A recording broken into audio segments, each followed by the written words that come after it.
La porción de la palabra de Dios para hoy la encontramos en el capítulo número 28 del libro de Primera de Samuel. Primera de Samuel, capítulo 28. En aquellos días los filisteos juntaron sus fuerzas para atacar a Israel. Y dijo Aquís a David: «Ten por entendido que has de salir conmigo a campaña, tú y los tuyos». David le respondió a Aquís: «Vas a ver por ti mismo lo que tu siervo puede hacer». Y Aquís le dijo a David: «Por tanto te nombraré mi guarda personal para siempre». Samuel ya había muerto. Todo Israel lo había lamentado y lo habían sepultado en Ramá, su ciudad, y Saúl había echado de la tierra a los Medion y espiritistas. Los filisteos se juntaron y acamparon en Sunem, y Saúl juntó a todo Israel y acamparon en Gilboa. Cuando Saúl vio el campamento de los filisteos, temió y su corazón se turbó en gran manera. Consultó al Señor, pero no le respondió, ni por sueño, ni por Urim, ni por profeta. Entonces Saúl dijo a sus servidores: «Buscadme a una médium para consultarla». Sus criados respondieron: «En Endor hay una médium». Saúl se disfrazó, se puso otro vestido y fue de noche con los dos hombres a ver a esa mujer. Estando allá le dijo: «Te ruego que me consultes a algún espíritu y me hagas subir a quien yo te diga». La mujer contestó: «Tú sabes que Saúl ha cortado del país a los medium y a los espiritistas. ¿Por qué pones tropiezo a mi vida para hacerme matar?». Entonces Saúl le juró por el Señor: «Vive el Señor que ningún mal te vendrá por esto». La mujer le preguntó entonces: «¿A quién te haré venir?». Él respondió: «Haz venir a Samuel». Cuando la mujer vio a Samuel, clamó en voz alta a Saúl: «¿Por qué me has engañado? Tú eres Saúl». El rey le dijo: «No temas». «¿Qué has visto?». Ella respondió: «He visto un espíritu que sube de la tierra». Él preguntó: «¿Qué aspecto tiene?». Ella respondió: «Un anciano cubierto de un manto». Entonces Saúl entendió que era Samuel, y humillando el rostro a tierra hizo una gran reverencia. Y Samuel dijo a Saúl: «¿Por qué me has inquietado haciéndome venir?». Saúl respondió: «Estoy muy angustiado porque los filisteos pelean contra mí. Dios se apartó de mí y no me responde, ni por profeta ni por sueño. Por eso te llamé para que me declares qué debo hacer». Entonces Samuel dijo: «Si el Señor se apartó de ti y es tu enemigo, ¿para qué me preguntas a mí? El Señor ha hecho como habló por medio de mí. Ha quitado el reino de tu mano y lo ha dado a tu compañero David. Como tú no obedeciste la voz del Señor, ni cumpliste el furor de su ira contra Amalec, por eso el Señor te ha hecho esto. Él entregará a Israel junto contigo a los filisteos, y mañana estaréis conmigo tú y tus hijos. El Señor entregará también al ejército de Israel en mano de los filisteos». Entonces Saúl cayó en tierra cuán grande era, y tuvo gran temor por las palabras de Samuel. Quedó sin ninguna fuerza, porque en todo aquel día y aquella noche no había comido. Entonces la mujer se acercó a Saúl y al verlo tan turbado le dijo: «Tu criada ha obedecido tu voz, arriesgué mi vida y oí tu palabra. Te ruego pues que tú también oigas la voz de tu sierva. Pondré ante ti un bocado de alimento para que comas y recobres tus fuerzas y sigas tu camino». Pero él rehusó diciendo: «No comeré». Entonces sus servidores y la mujer lo instaron y él obedeció. Se levantó del suelo y se sentó sobre una cama. Aquella mujer tenía un ternero gordo y lo mató. Tomó harina, lo amasó y coció pan sin levadura. Lo trajo a Saúl y a sus servidores, y después de haber comido se levantaron y se fueron esa noche. En este capítulo, apreciados amigos, hemos encontrado a Saúl asustado y metido en serios problemas. Su obsesión por buscar a David ahora le estaba costando el reino.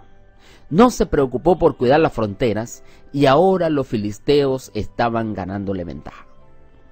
Y dice Patriarcas y Profetas, la página 731, que cuando los exploradores israelitas le advierten de la presencia de David con las huestes filisteas, este tuvo gran temor de que David ahora se vengara de él. Y entonces empezó a clamar a Dios, pero la palabra de Dios dice que Dios no le escuchó. De ninguna forma Dios le escuchó. Y el comentario bíblico adventista dice que las súplicas frenéticas de Saúl llegaron al oído divino, pero en vista de la situación, Dios decidió no dar la información que pedía el rey. porque él había rehusado esperar el consejo de Dios en Gilgal. Había tenido acceso al tabernáculo en Nob, pero había asesinado a los sacerdotes. Así que Saúl voluntariamente había elegido hacer lo que le placía, y ahora Dios tenía que permitir que él mismo cosechara los frutos de su siembra. No cabe duda, apreciado amigo, que si él se hubiese arrepentido y hubiera sido sumiso a Dios, Dios podría haber convertido sus faltas en peldaños también para alcanzar el éxito, pero no lo hizo. Y ahora Saúl, como no tiene ninguna respuesta de Dios, entonces fue a buscar a una mujer. Fue a buscar a una medium. Otras versiones dicen que fue a buscar a una espiritista. Y dice la palabra de Dios, literalmente, cuando él está allí, él le dice a la mujer: consulta por mí, te ruego. Y esto se hacía por medio de la nigromancia. En otras palabras, dice la Biblia de Jerusalén: adivíname por un muerto. Y nuestra palabra castellana, nigromancia o necromancia, proviene de dos palabras griegas. Una es necros, que significa muerto, y manteía, que significa adivinación. Y esto tiene que ver con el arte de indagar el futuro mediante una supuesta comunicación con los espíritus de los muertos. La mujer le pregunta: ¿quién quiere que te haga venir? Y Saúl le dice: yo quiero que venga Samuel. Ahora, ¿por qué quería Saúl que viniera Samuel? Precisamente porque ya el profeta había sido guía, había sido mentor del rey, y le había dado varias predicciones en el tiempo del ungimiento de Saúl que le provocaron gozo y le provocaron paz cuando él mismo cumplió las órdenes de Dios, cuando él se entregó en las manos de Dios. Él mismo vio estas predicciones cumplirse.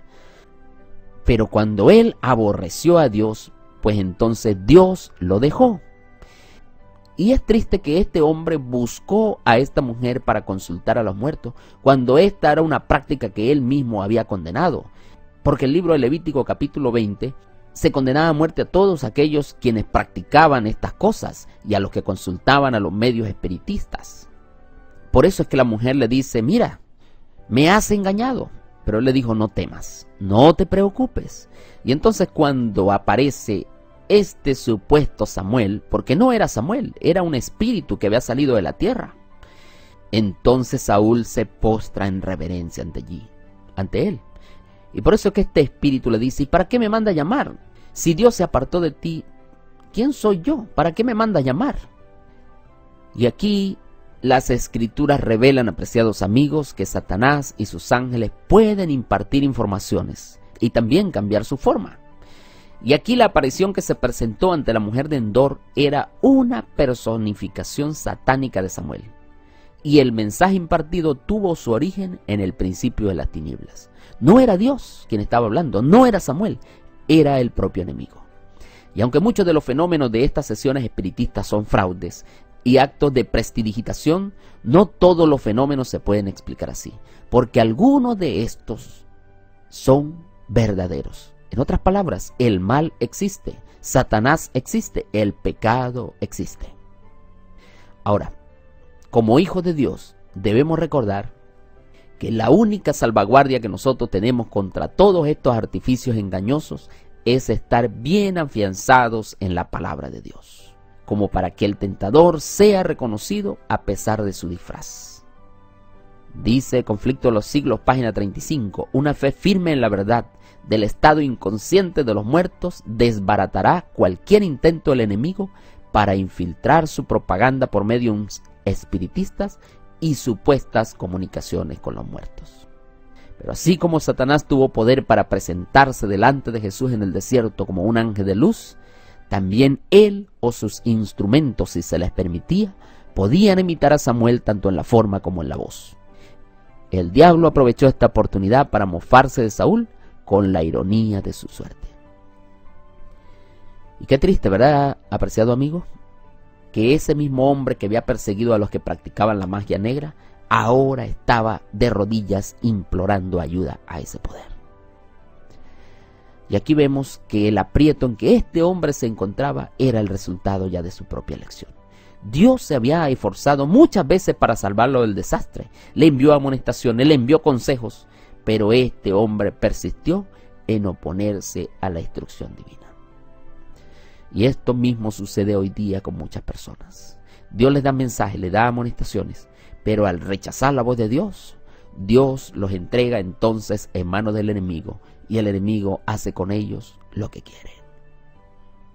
Apreciados amigos, apreciados hermanos, necesitamos encomendarnos cada día a la mano de Dios.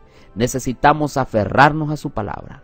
Necesitamos confiar y aprender de todo lo que Él ha dejado escrito para poder hacer frente a todos los ataques que el enemigo presente. Que Dios te bendiga, apreciado amigo. Que Dios te acompañe en este día. Te ha hablado el pastor Moisés Prieto, pero la palabra es la palabra de Dios.